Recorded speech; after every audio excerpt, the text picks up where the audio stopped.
Hello guys, ఈరోజు మేము జపాన్లో ఉన్న మా హోమ్ టూర్ చూపెట్టబోతున్నాను. మేము ఉండేది కంట్రీ సైడ్, చిన్న విలేజ్లో కూడా రెంటెడ్ అపార్ట్మెంట్స్కి వీళ్ళు ఇన్ని ఫెసిలిటీస్ ఇస్తారు. ఆ జపాన్ టెక్నాలజీని కూడా వీళ్ళు హౌసెస్లో యూజ్ చేశారు. అవి ఏంటేంటో కూడా నేను మీకు డీటెయిల్గా చూపిస్తాను రండి. ఉన్న చిన్న అపార్ట్మెంట్ ఇదే. So most of the houses అన్ని సేమ్గా కన్స్ట్రక్ట్ చేశారు. అండ్ ఆల్సో ఇక్కడ మా ఇంటి ఎదురుగానే పార్కింగ్ లాట్ ఉంది.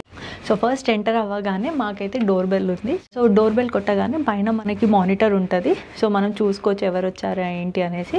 అండ్ దాని త్రూ మనం మాట్లాడచ్చు కూడా వాళ్ళతోని. మనం లేని టైంలో అది ఫోటో క్యాప్చర్ చేస్తుంది. మనం ఇంటికి వచ్చాక ఎవరు వచ్చారో అని కూడా మనం చూసుకోవచ్చు. అండ్ ఆల్సో మాకు ఇక్కడ పోస్ట్ బాక్స్ కూడా ఉంది.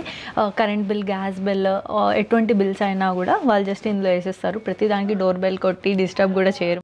ఎంటర్ అయ్యి ఇక్కడ షూ ర్యాక్ ఉంది అండ్ ఇక్కడ స్టెప్స్ ఉంది. స్టెప్స్తోని మేము పైకి వెళ్ళిపోతాం.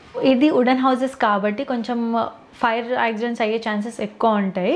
సో కంపల్సరీగా ప్రతి ఇంట్లో స్మోక్ డిటెక్టర్ ఉంటుంది. ఎంటర్ అవ్వగానే ఇక్కడ మాకు ఒక బెడ్రూమ్, ఒక పౌడర్ రూమ్ అండ్ ఒక బాత్రూమ్ ఉంది.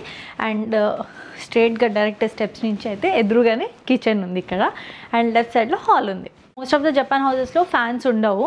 సో ఏసీస్ మాత్రం కంపల్సరీగా ఇస్తారు వాళ్ళే. అండ్ ఈ ఏసీలో 2-in-1 ఉంటుంది. వింటర్స్లో చాలా ఎక్స్ట్రీమ్ కోల్డ్ ఉన్నప్పుడు మేము హీటర్స్ యూజ్ చేస్తాము. అండ్ సమ్మర్స్లో మాత్రం ఎక్స్ట్రీమ్ హాట్ ఉంటుంది, హ్యూమిడ్ ఉంటుంది. సో అప్పుడు ఏసీస్ యూజ్ చేస్తాం. మాది ఇల్లు అంతా వుడెన్ ఫ్లోరింగ్. ఆల్సో మాకు lights most of the system ఇలాగే ఉంటుంది. అంటే జనరల్గా మన ఇండియాలో ఇలా ట్యూబ్ లైట్స్ చూస్తాం కదా పొడుగ్గా, ఇవే కామన్ అనమాట. బెడ్ ల్యాంప్ బ్రైట్నెస్ ఇంక్రీజ్ చేయడం, తక్కువ చేసుకోవడం, సో అన్ని ఆప్షన్స్ ఉంటాయి. అండ్ ఆల్సో మాకు ఇక్కడ ఒక టీవీ అండ్ సోఫా.